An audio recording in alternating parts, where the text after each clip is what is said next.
করছে, কিন্তু তারা আমাদের কোন কথা না শুনে এখানে সচিবালয়কে জিম্মি করে তারা একটা অরাজক পরিস্থিতি তৈরি করতে চেয়েছিল। আমরা ছাত্রদেরকে অভিনন্দন জানাচ্ছি, সাধুবাদ জানাচ্ছি।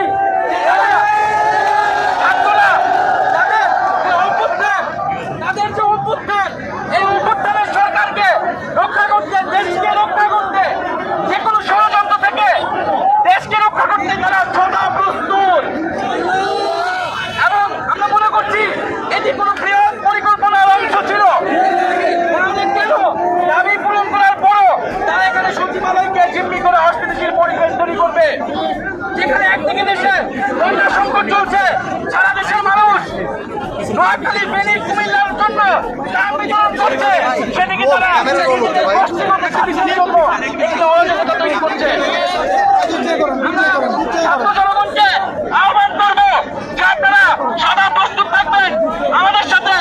অন্তর্বর্তীকালীন সরকার, দেশপ্রেমিক সেনাবাহিনী এবং আইনশৃঙ্খলা বাহিনী, আমরা সকলে দেশকে এবং আমাদের অভ্যুত্থানের স্পিরিটকে রক্ষা করার জন্য সবাইকে আহ্বান করবো আপনারা শান্তিপূর্ণভাবে থাকবেন।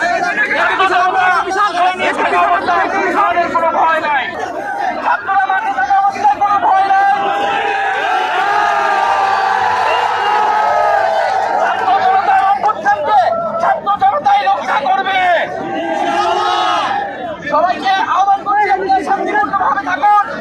যারা আজকে আমাদের ছাত্র ভাইদের উপরে হামলা করেছে তাদেরকে কঠোরতম বিচারের আওতায় আনা হবে এবং আজকে রাতের মধ্যেই তাদেরকে গ্রেফতার করা হবে। যারা এই ধরনের ষড়যন্ত্র করছে, এই ষড়যন্ত্রের পিছিয়ে দেওয়া রয়েছে, তাদেরকেও কঠোর বিচারের আওতায় আনা হবে। এবং সকলের প্রতি আহ্বান থাকবে, আজকে প্রধান উপদেষ্টা জাতির উদ্দেশ্যে ভাষণ দিয়েছে, সবাইকে ধৈর্য ধরার আহ্বান জানিয়েছে। আমরা বৈষম্য বিরোধী ছাত্র আন্দোলন রাষ্ট্রের সব বৈষম্য দূর করার জন্য এসেছি, কিন্তু সবাইকে ধৈর্য ধরতে হবে। অস্থিতিশীল কোনো পরিবেশ তৈরি করতে চাইলে সচিবালয় ঘেরাও করে, জিম্মি করে কোনো দাবি আদায় করা যাবে না। আমরা সকলের যৌক্তিক দাবি শুনবো, কিন্তু কোনো অযৌক্তিক পন্থায় কাউকে জিম্মি করে কোনো গোষ্ঠীগত কাহিনী সম্পদ আদায় করতে আসলে তা ছাত্র জনতা প্রতিহত করবে। সবাইকে আহ্বান করবো আপনারা শান্তিপূর্ণভাবে অবস্থান করুন। আমাদের সমন্বয়ক, আমাদের উপদেষ্টা বিন্দুরা আছেন, তারা আসবেন, তারা কথা বলবেন। আপনারা শান্তিপূর্ণভাবে অবস্থান করুন। আমাদের